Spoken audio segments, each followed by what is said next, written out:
In those times, Demeter, Zeus' sister, was the goddess who took care of the crops, protected the wheat, and every living plant. Every year, the golden wheat ripened. At the end of the summer, everyone was grateful for the generosity of the earth.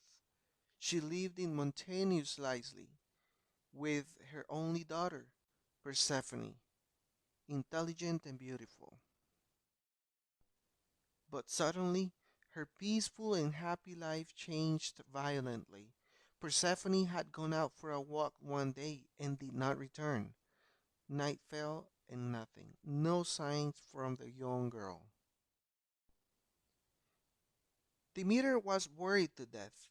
Everyone mobilized to look for her, but nothing, no trace, so that the search would not stop, neither night nor day. Demeter lit torches using the fire of the volcano Etna, but Persephone still did not appear.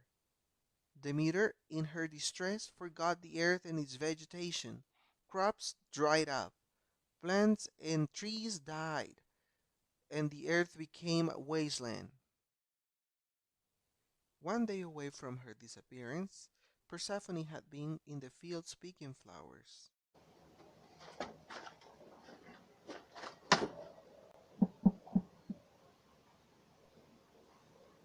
A shepherd with his flock was nearby. He had seen what happened, but who dared to tell Demeter? Oh, how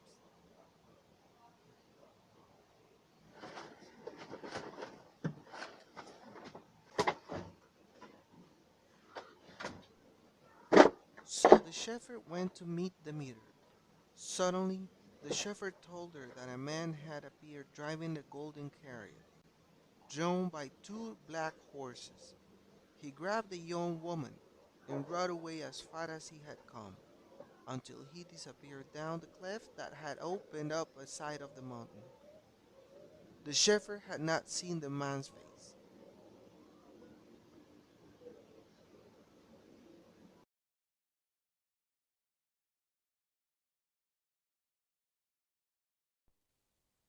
It was Hades, her brother, the lord of the underworld, who had taken her daughter as prisoner.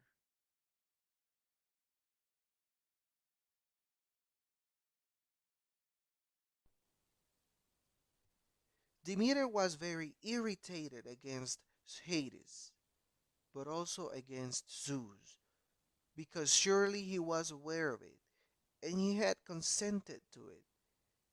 Sad and angry, she continued her travel while the earth remained barren. Zeus understood he had to do something.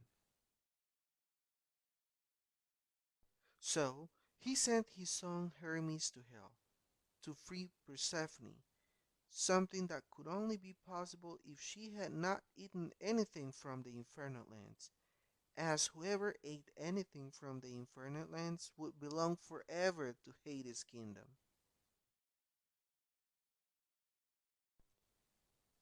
Hermes found Persephone, pale and saddened, staring at the shadows. Hermes asked her if she had eaten anything.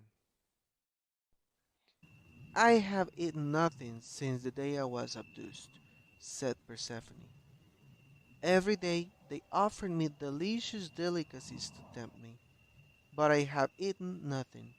Bring me back to the sunlight, please, Hermes.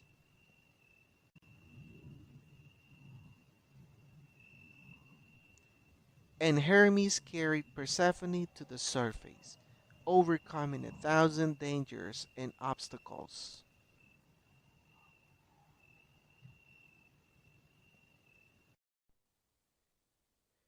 When Persephone stepped down from Hermes' chariot and embraced Demeter, it was as if the world had been reborn. Just as the mist vanished, the cruel winter disappeared, and the fields appeared fresh and green, with tender wheat. The flowers once again covered everything with color. Demeter and Persephone joyfully returned home.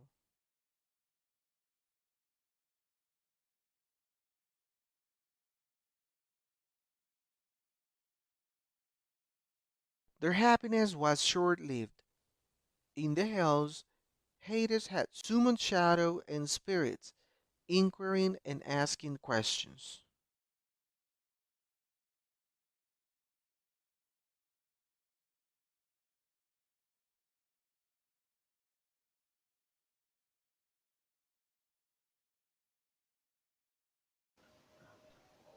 Until Ascalaphus told him that he had seen Persephone picking a pomegranate to satiate her thirst, and she had accidentally swallowed a seed. Oh, how happy Hades was! Persephone belonged to him, so he went to see Demeter in order to claim her daughter. However, Demeter opposed him with all her might. Zeus was facing a serious problem. He summoned all the gods, and after a heated discussion, they came to an agreement. For 9 months of the year, Persephone would live with her mother, but for the remaining 3 months she would return to Hades' kingdom and reign in the underworld. Otherwise, Demeter would lose her daughter. Demeter was never satisfied with those months of separation. Every year, while her daughter was away from her, she dressed in mourning.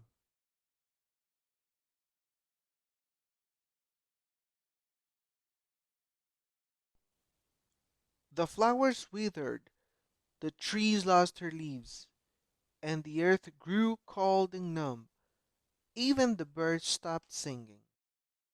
But every year, with Persephone's return, life burst forth everywhere.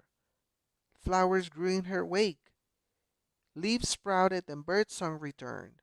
Only when the crops had fully ripened and the grape harvest had taken place, Persephone returned again to the underworld to spend the winter in the shadows.